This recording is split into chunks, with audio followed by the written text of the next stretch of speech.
Hi there. So one more question is popping up a lot recently. Whether to consume ghee or no. So let me just clarify that in more detail.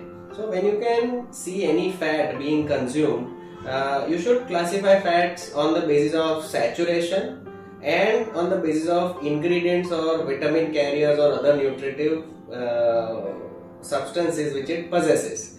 So as per saturation, ghee is a saturated fat, everyone knows it, and people will come and tell us કે હું તો ઘી ખાઈશ એટલે મારી નળીઓ બંધ થઈ જશે, that if I take even a slight amount of ghee all my vessels will be clogged and I'll have a heart attack tomorrow itself. No, that's not the case. If you restrict your daily calorie intake to less than 6 to 10% to fats, even though fully saturated, they don't usually harm. So that's close to 15 gram, and very rarely do we eat more than 3 spoons of ghee a day. So that is to clarify that not the slightest amount of saturated fat is bad. Coming to the other values of ghee. So first of all, there is a concept known as smoke point. So smoke point is the temperature at which the fat degenerates into smaller particles which have a propensity to create a lot more free radicals. Fats with a higher smoke point are better for deep cooking or deep frying or doing a tadka, which we usually do in our Indian cooking. And guess which fat has the highest smoke point? Not olive oil, it's ghee.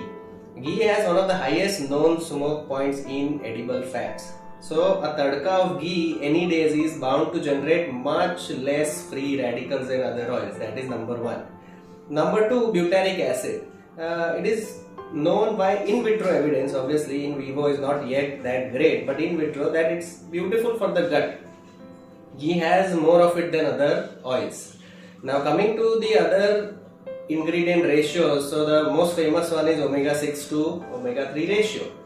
So the higher omega-3, the better it is in terms of the quality of the fat.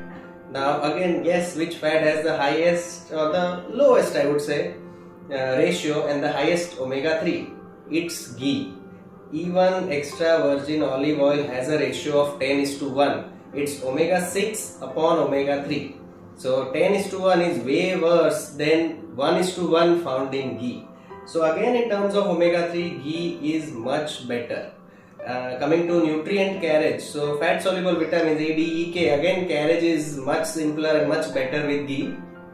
So rather than just discarding ghee as it is, I think we should moderate or titrate our approach related to approach of other fats also.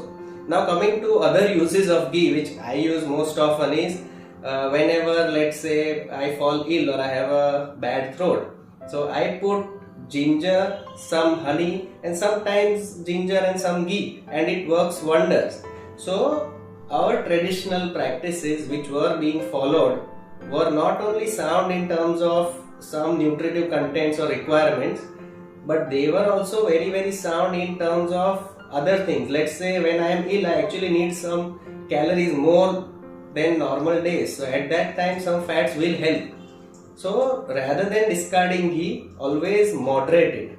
And according to me, what you should do is try and use ghee for any cooking or any deep frying or heating where your smoke points are going to be reached.